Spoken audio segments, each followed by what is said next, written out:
해마다 한 해의 끝이 나는 이때가 되면 대학 교수들이 선정한 사자성어가 발표가 되는데 학자들이 우리 대한민국의 1년을 압축한 표현이라는 점에서 관심을 끄는 일이라고 생각합니다. 그래서 교수신문에서 전국 대학 교수들을 대상으로 설문조사한 결과가 2023년 올해의 사자성어라고 해서 발표가 됐는데 1등으로 선정이 된 사자성어가 견리망의입니다. 한문으로 보자면 볼견자, 의자, 이자. 그러니까 이익을 보니까 이익에 대해서 눈이 뜨이니까 의로움을 잊어버린다. 자, 이 시대를 지금 비꼬는 것이죠. 두 번째, 2등에 선정된 사자성어는 도둑이 도리어 매를 든다 하는 뜻의 적반하장. 들어보셨죠? 적반하장이네. 그런데 도둑이 남의 집에 들어왔다가 들키니까 오히려 매를 들고 주인을 말도 안 되는 짓이라는 그 말입니다. 그 다음에 3위는 피리를 부을 줄도 모르면서 함부로 피리 부는 악사들 틈에 끼어서 인원수를 채운다 하는 뜻을 가진 남우충수라는 사자성어였다 그럽니다. 제가 이 세 가지를 들으면서 교수들이 이 세상을 지금 부정적으로 보고 있고 혼란스럽게 보고 있고 어느 누구를 견주고 있구나 하는 생각이 듭니다. 저 역시나 제가 지금까지 살아오면서 해마다 다사다난이라는 단어를 언급하는 것을 동의했지만 이처럼 혼란한 시대가 또 있었을까 싶은 때이기도 합니다. 이런 때에 연말이라고 하는 이 시기를 대하는 사람들의 태도는 또한 두 종류로 나뉩니다. 어쩌든 간에 상관없이 두 종류로 나뉘는데 두말할 것도 없이 관리를 따라 흥청망청 유흥을 즐기는 그리고 타락해가는 그런 사람들과 성찰을 통해 새로운 도전을 꿈꾸면서 표대를 세워나가는 사람입니다. 여러분은 어느 쪽입니까? 적어도 주일에 예배당에 와 있으니 두 번째 것일 것 같기는 합니다. 꼭 그렇게 되기를 바랍니다. 제가 볼 때 지금은 항구에 정박했던 배가 출항을 위해 닷줄을 풀어버리는 것처럼 흘러간 과거를 잊어버릴 결단이 필요한 시기라고 봅니다. 이전에 어릴 때의 부모로부터 받은 상처에 매여서 배가 항구에 묶여있는 것처럼 옛 시절을 잊지 못하면서 성인 나이가 되어 있는 이들이 적잖이 있거든요. 그 아픔, 그건 이해는 할 만하지만 거기에는 더 이상의 발전이 없죠. 묶여 있으니까. 거기서 풀려나야 하는 겁니다. 우리 인생에 어찌 아쉬움이 없고 아픔이 없겠습니까? 너나 없이 우리 한계와 무지로 인해 주고받은 상처와 아픔의 골이 깊게 패인 가슴을 안고 사는 것, 이게 우리 인생인 것 같아요. 거기서 벗어나면 자유롭고 발전이 가능하지만 과거에 매여 있는 인생들은 부모를 원망하고 신세를 타령하고 느닷없이 공격하고 지나친 방어를 하면서 사람들을 힘들게 하고 불편하게 하는 일에 서슴없이 나서고 있기도 하지요. 죄를 지은 사람에 대해서 본디 정해진 형벌보다 가벼운 형벌에 처하는 감경제도라는 요소가 있습니다. 그 감경제도는 어떻게 보면 너무나 불공평하게 지금 적용되어서 우리 국민들에게 불평의 대상이 되기도 하지만 어쨌든 간에 죄인은 재판정에 세우는 것이 우리의 사회적 법칙입니다. 그러면 여러분, 재판은 왜 합니까? 판단 능력이 있고 선택권을 사용할 수 있었던 네가 왜 그런 쪽의 선택을 했느냐에 대한 책임을 묻는 것이 재판이죠. 그렇다면 세상에서는 재판이라고 한다면 하나님께서는 심판이라고 하시는 단어를 우리에게 쓰시죠. 하나님께서 우리에게 책임을 물으시는 것이죠. 우리에게 주어진 인생, 거기에 대한 책임, 종말이 올 때까지 살았던 것에 대한 책임, 주어진 기한과 어떤 직무에 대한 것을 어떻게 했느냐에 대한 책임, 그걸 물으시는 겁니다. 왜 물으시냐면 그것을 감당할 능력이 있었고 판단할 선택권이 너에게 주어져 있었기 때문에. 그럼 네가 잘못 썼으면 너는 그것은 벌받는 것이고 잘했다면 면류관 얻는 것이고. 여러분, 우리에게 그러한 능력이 있다는 거 믿으시죠? 어린 아이들도요, 잘못한 건 잘못한 줄 알아요. 눈치 봐요. 그러므로 우리 인생은 보다 진지해질 필요가 있지만 인생을 파멸과 형벌로 이끄는 마귀는 인간의 정신세계에서 이미 왕노릇하고 있습니다. 감사하고도 행복하게 우리 그리스도인들은 거기서 해방되어서 하나님을 향해 살게 하시고 그 말씀 아래서 인생에 대한 바른 인식을 갖게 하시니 저는 이것이 기적인 것 같습니다. 꿈 같은 은혜입니다. 어떻게 나 같은 것을 하나님이 이렇게 은혜를 주셨을까 하는 생각입니다. 여러분 이 자리에 있음이 그 은혜의 자리입니다. 자, 그러면 이 한 해를 보내면서 우리가 잊어버릴 것은 무엇일까? 여러분 모두 각자가 다를 터이니까 주의 은혜로 모두 버리게 되기를 먼저 축복해 드립니다. 바울 사도는 자신의 불신자 때, 곧 예수를 영접하지 못했을 때가 뒤에 있는 것이고, 또한 지금까지 목숨을 돌보지 않고 곳곳에 복음을 전하여 세워진 교회들이 또한 뒤에 있는 것입니다. 그는 세상 어느 누구도 이룰 수 없는 흔적을 남긴 것이 분명하지만 자신이 이룬 업적이라고 자랑하거나 거기에 머물러 퇴보하지 않는 것이 곧 앞에 있는 것을 향하는 것이라고 말씀합니다. 우리는 내가 요만큼 했어 하면서 거기에 머무르는 거, 내 직분이 여기까지 왔어 하면서 거기서 즐기면 그건 퇴보가 되는 거죠. 바울 사도는 그동안 살아오던 세상을 뒤로 하고 천국을 앞에 두었습니다. 천국을 향하는 삶을 살았다 그 말입니다. 그 길로 가는 과정이 힘들었습니다. 복음을 전하러 다니는 길이 목숨을 내놓아야 할 만큼 힘들었습니다. 그러나 그는 세상을 향해 돌아서지 않았습니다. 여러분, 지금까지 우리가 살면서 경험입니다. 앞과 뒤는 언제든지 바뀔 수 있고 또 바꿀 수도 있습니다. 그렇죠? 지금 제가 여러분을 향해 서 있지만 제가 뒤를 돌면 방향이 바뀌는 거 맞지요? 여러분도 저를 향해서 있지만 바꾸면 방향은 금방 바뀌는 것입니다. 무엇을 목표로 하느냐에 따라 앞뒤가 달라질 수 있기 때문입니다. 예를 들어서 지금까지 앞이었던 것도 뒤로 돌아버리면 앞뒤가 바뀐다는 뜻이죠. 400년 동안 종살이를 하던 애굽 땅을 나온 이스라엘 백성들은 애굽 땅이 뒤에 있는 것이고 가나안 땅이 앞에 있는 것이어야 했지만 꼭 그렇지만은 않았습니다. 그들은 가는 과정이 힘들고 어려울 때마다 마음이 애굽으로 향했습니다. 사람이 향하는 것이 앞이고 돌아서는 것이 뒤에 있게 되는 것이라는 말이죠. 지금 우리가 앞에 있는 것을 향하긴 하지만 과연 진실로 내 앞에는 무엇이 있는가? 어떤 것이 내 뒤에 있는가를 한번 점검해 볼 시점입니다. 디모데후서 4장 10절에 데마라고 하는 사람이 언급이 되는데 그 사람은 바울 사도에 의해서 이렇게 표현되어집니다. 데마는 이 세상을 사랑하여 나를 버리고 데살로니가로 갔고 라고 말씀합니다. 이 세상을 사랑하여 복음의 진술을 전달하고 있는 바울 사도와 함께 있지 않냐고 떠나가 버리더라. 한동안 믿음 생활하고 한동안 복음을 전파하는 전도자의 삶을 살았지만 세상은 버리기가 힘들었던 모양입니다. 요한일서 2장 15절에 이 세상이나 세상에 있는 것들을 사랑하지 말라. 누구든지 세상을 사랑하면 아버지의 사랑이 그 안에 있지 아니하니라. 아버지의 사랑이란 구원하신 십자가의 사랑입니다. 여러분은 세상 사랑합니까? 세상이 앞에 있습니까? 뒤에 있습니까? 우리들에게도 하나님의 은혜로 구원하시기 전에 행하던 것들이 잊어버릴 것들이라고 우리는 오늘 깨달으면 좋겠습니다. 에베소서 2장 3절로 5절에 보면 전에는 우리도 다 그 가운데 우리 육체의 욕심을 따라 지내면서 육체와 마음이 원하는 것을 해서 다른 이들과 같이 본질상 진노의 자녀였더라. 그런데 하나님께서 우리를 긍휼히 여기셔서 우리를 사랑하셔서 그 큰 사랑을 인해서 허물로 죽었던 우리를 그리스도와 함께 살리셨고 우리가 구원의 은혜를 받았다고 말씀합니다. 할렐루야. 우리도 전에는 그렇게 살았어요. 육체가 원하는 대로 살았어요. 근데 예수 사랑 깨닫고 보니까 그게 아니야. 그렇게 살아서는 안 되겠는 거예요. 자, 여러분, 제가 제 자신을 예로 들어서 여러분께 여러 차례 말씀을 드렸어요. 저 목사가 돼갖고도 저 앞에 천사와 같은 그런 마음이 생긴 게 아니고 똑같습니다. 눈에 보여서 이쁜 게 있고 탐나는 게 있고 좋아 보이는 게 다 있더라고요. 그냥 꽃은 꽃으로다가 아니라 이쁜 건 이쁜 거고 탐나는 건 탐나는 거고. 제가 자동차에 대해서 많이 알거든요. 지나가는 차, 저게 무슨 차다 금방 알아요. 제 손자가 타고났나 봐. 어렸을 때부터 람보르기니다들 알았더라고. 그거요, 그 꼬마가 어떻게 알았나 모르겠어요. 걸음걸이도 제대로 못 해가지고 지네 할머니 손잡고 다니다가 길거리에 저거 오니까 저기서 벌써 알아. 피는 못 속여. 자, 그런데 그렇다고 해서 제가 그것을 살라고 모든 것을 투자하거나 거기다가 목사라고 못할 짓을 하는 건 아니잖아요. 다룰 수 있어야 된다는 거.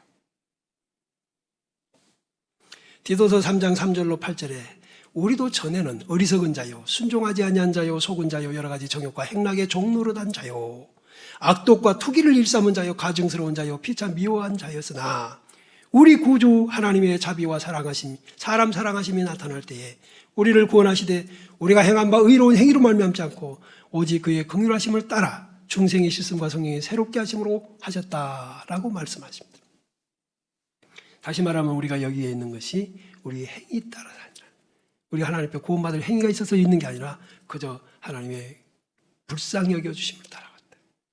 자, 이제 그래서 우리는 하나님을 믿는 자들로 하여금 조심해서 선한 일을 힘쓰게 하는 삶을 살도록 성경이 기록되어 있으니 우리가 이 세상을 살 때 조심하고 하나님 보시기에 악은 버리고 선한 일을 힘쓰는 것, 이것이 아름다우고 우리 사람들에게도 유익하다고 말씀하십니다. 자, 여러분, 그러니 이제 우리도 바울 사도처럼 과거가 있고 앞이 있습니다. 이스라엘 백성들처럼 과거가 있고 앞이 있습니다. 여러분, 앞을 어디라 두면 앞입니까? 이제 세상을 향하면 하나님이 뒤가 될 것이고 하나님을 향하면 세상이 뒤가 될 것인데, 이제 여러분, 잊어버릴 것이 뭔지, 붙잡아야 할 것이 무엇인지를 생각하셔야 됩니다. 그래서 저는 오늘 여러분과 함께 구원받은 자답게 앞뒤를 분간하면서 살 수 있는 지혜를 얻기를 기도하고, 잊어버릴 것과 붙잡아야 할 것을 구별하여 선택하는 성숙한 믿음의 생활을 위해 노력하기를 다짐하는 시간이 되기를 원합니다. 우리가 믿음으로 살며 천국을 향해 가는 과정인 신앙생활에는 힘들고 어려운 순간들이 자주 찾아옵니다. 어쩌다 한번 오는 게 아닙니다. 자주 찾아오지요. 여러분 경험하고 계시죠? 신앙생활 자체가 선한 싸움이어서 악이 충만한 이 세상을 믿음으로 살려고 하면 싸우지 않을 수가 없습니다. 이 싸움은 피를 튀기는 육체의 싸움이 아니라 선한 싸움이라고 합니다. 선을 지키기 위한 것이니 방법도 선하고 결과도 선하고. 할렐루야. 디모데후서 4장 7절 8절에 보면 바울 사도의 고백이 있습니다. 나는 선한 싸움을 싸우고 나의 달려갈 길을 마치고 믿음을 지켰으니. 이게 정말 부러운 말씀입니다. 우리의 종말의 시간에, 임종의 시간에 나는 선한 싸움을 싸워서 승리했다. 내게 주신 달려갈 길 사명 잘 가서 마쳤다. 혼탁하고 흔들려 정말 지키기 힘들었던 믿음까지도 다 지켰다. 그리고 나는 이제 눈 뜨면 하나님 앞이다. 이런 순간이 오기를 축복해 드립니다. 바울 사도의 고백처럼 우리도 그랬으면 좋겠는데, 그 8절 끄트머리에 보면은 내게만 아니라 주의 나타나심을 사모하는 모든 자에게도 그와 같은 기회를 준다고 하셨으니 우리는 소망할 수 있지요. 바울 사도가 그렇게 믿음을 지키고 선한 싸움 싸우고 달려갈 길 다 마친 뒤에 그가 담대하게 하는 말은 이제 후로는 나를 위하여 의의 면류관이 예비되어 있었다 그랬습니다. 근데 의의 면류관은 누가 주냐면 의로우신 재판장이 주신다고 그래요. 이 재판장이라는 말이 왜 들어갈까요? 우리 행위가 판단되어진다는 뜻이죠. 아멘. 우리의 행위가 판단되어진다. 어떻게? 주어진 기회, 이 삶이라고 하는 이 기회를 어떻게 썼느냐? 우리 그리스도인들은 처음과 끝이 있도록 창조하신 하나님의 창조 원리를 기억하고 살아야 합니다. 아무리 고목이고 노송이라고 하는 소나무고 나무들도 천년을 산다고 해도 몇 만년은 살지 못합니다. 몇 천년은 못 살지요. 다 끝이 있다는 것이. 세상은 절대로 영원하지 않습니다. 여러분.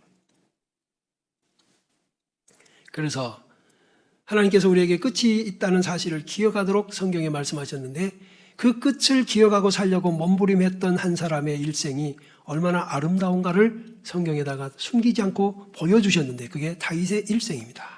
다윗 왕은 시편 39편 4절로 7절에서 여호와여 나의 종말과 연한이 언제까지인지 알게 하사 내가 나의 연약함을 알게 하소서. 주께서 나의 날을 한 뼘 길이만큼 되게 하심에 나의 일생이 주 앞에는 없는 것 같사오니 사람은 그가 든든히 서 있는 때에도 진실로 모두가 허사뿐입니다. 그래, 내가 든든히 선 것 같으나 그것도 순간 지나가고 마합디다. 제가 경험해 보니 남자는 40세에서 한 55세, 조금 더 가면 57, 8세까지 가장 체력적으로 정신적으로 왕성한 피크인 것 같습니다. 그 기간 지나고 나니까 육체적인 피곤이 있고 정신적인 압박이 생기기 시작합니다. 그 한때, 그 연한의 때에 자기 자신을 어떻게 잘 관리하냐. 미련한 사람은 현재만 봅니다. 그러나 지혜로운 사람은 현재를 미래로 연결시키지요.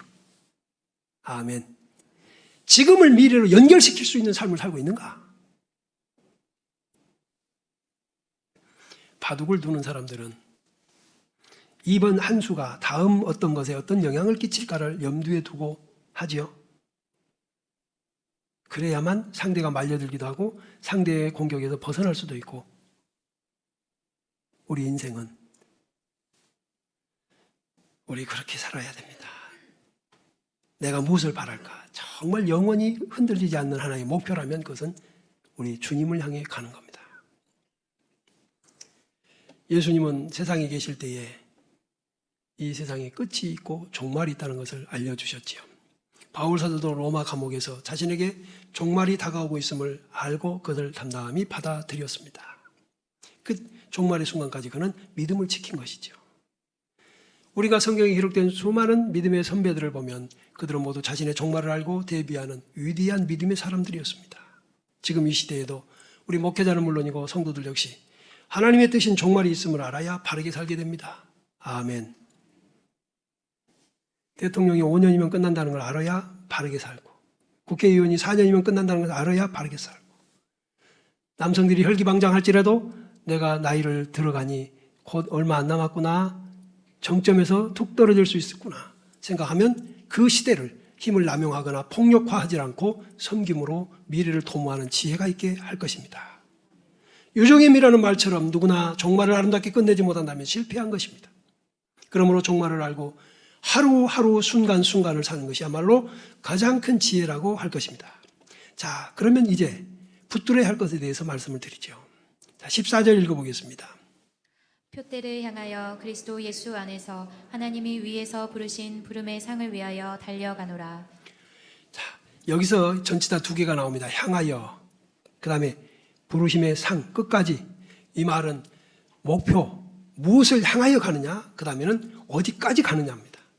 가다가 마는 게 아니라 끝을 향해 간다. 그 끝이 표대고 그것이 목적이고. 그리고 어디서 부르냐면 위에서 부르신다고 하셨으니 하나님이 계신 하늘입니다. 할렐루야. 이 땅을 향해서 하나님이 부르신 게 아니라 우리는 전부 땅에 살지만 하늘을 향해 부름을 받고 천국을 향해서 부름을 받고 있다는 사실을 깨달읍시다. 비록 우리는 땅에 살면서 땅에서 경주를 하고 땅에서 어떤 것들을 힘쓰지만 상은 위에서 주신다. 잊지 맙시다. 이 표대라고 하는 단어는 신약성경에서 본문에만 유일하게 사용되었다고 하는 단어입니다. 이것은 화살의 관역이나 지적 또는 도덕적 목표를 가리키는 것입니다. 내가 이렇게 살 거야 라는 목표를 정한다는 것이. 자, 그러면 그동안의 것은 이제 잊어버리고 앞을 향해 가요. 잊어버리려고 한다면 앞에 목표가 있으면 도움이 됩니다. 앞에 할 일이 없다면 지금 있는 것 붙들 수밖에 없는 것이고, 더 나은 어떤 목표를 잡은다면 지금까지 했던 것을 잊어버려야 되지. 여러분 결단하세요. 어떻게 할 건가?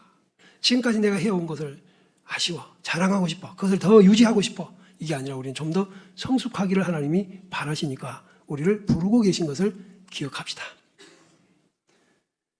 과거의 것 잊어버리고 표대를 향해서 나아가는 이것이 바로 믿음 생활인데, 우리의 진정한 목표는 행복을 목표하는 게 아니라 거룩을 목표로 해야 됩니다. 거룩을 목표로 하면 행복은 주어지지만 행복을 목표로 하면 거룩을 손실당하니 결국은 행복이 무산됩니다. 왜? 거룩하신 하나님이 세상을 통치하시니 거룩에 합당한 삶을 사는 것이 하나님이 보장하시고 인정하시는 것이 됩니다. 지금 세상 사람들이 행복을 추구하다 보니 이번에도 안타까운 죽음이 있었지요. 마약. 여러분, 마약이라는 단어를 제가 어렸을 때는 정말 듣기 힘든 단어였습니다. 정말 그게 무슨 말인지도 몰랐을 정도입니다. 어떤 게 그런 약이 있느냐고, 어떠면 그럴 수 있느냐고 했는데 지금은 마약의 의미가 뭘까요? 마약을 먹으면 미래가 개척될까요? 미래를 위해서 마약을 먹을까요? 아니면 지금을 위해서 미래를 망가뜨린다는 것을 모르니까. 견딘다는 게 뭐냐? 목표가 있어야 됩니다. 우리는 집중할 수 있어야 되겠는데 집중할 수 있는 어떤 것, 그것이 바로 거룩이면 좋겠어요. 주 예수께서 십자가에서 입혀주셨던 그 속죄의 은총이 거룩입니다. 그러나 이 세상은 심지어 교회의 교인들조차도 거룩의 가치를 모릅니다. 그러면서 행복하겠다는데 행복은 하나님이 주셔야 되는 것입니다. 집중. 이것은 인생의 모든 분야에서 성공을 위한 필수 요건인데요. 그죠? 어떤 것이든지 성공하려고 하면 집중이 필요합니다. 그런데 그 성공을 위해서 진정한 성공은 거룩이 집중의 대상이면 좋겠어요. 노아가 그의 생애를 바쳐 방주 짓는 일에 집중했으니 방주를 성공적으로 지은 겁니다. 아브라함은 생애 중에 지으실 터가 있는 성에 마음을 두고 집중하는 삶을 살았으니 그 인생이 비록 나그네였지만 믿음을 지키는 삶이 되었습니다. 사랑하는 형제와 자매 여러분, 우리는 2024년을 이제 어떻게, 남은 생을 어떻게, 무엇에 집중할 것인가, 내 앞에 있는 것은 무엇인가, 그것에 대한 목표를 한 번 더 확인해 봐야 됩니다. 또 하나 여기 본문에 보면 특별히 우리는 다른 사람과 연합을 해서 성장해 간다는 사실을 알게 됩니다. 혼자가 아닙니다. 그렇습니다. 혼자는 제대로 성장할 수 없어요. 칠레의 산호세 탄광이 무너졌을 때 70여일 만에 탄광에 갇혀 있었던 광부들이 다 살아나왔습니다. 그래서 우리는 그걸 기적이라고 했지요. 근데 저는 이렇게 봐요.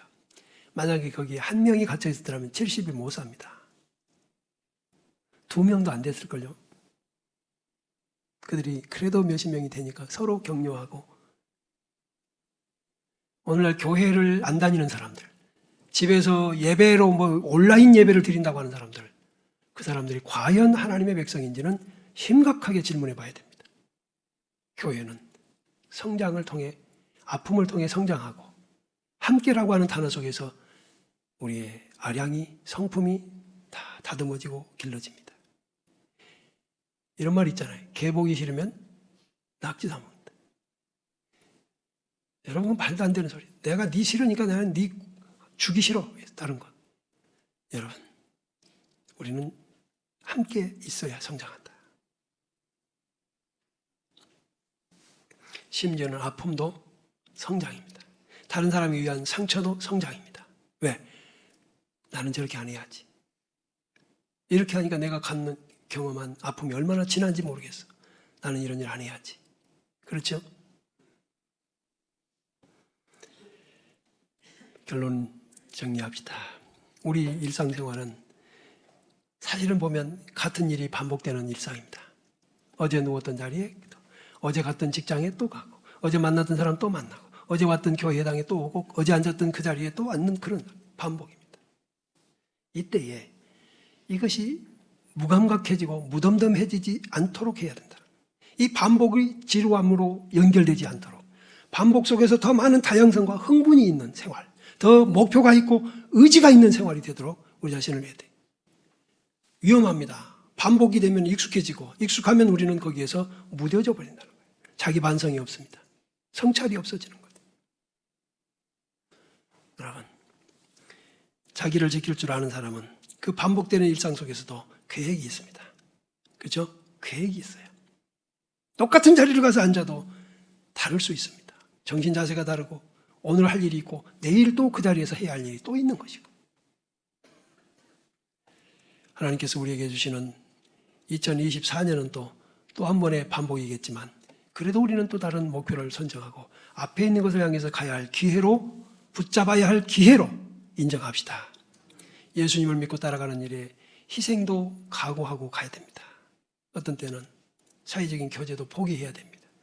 세상의 지위도 쾌락도 유익도 포기해야 할 때가 있습니다. 왜?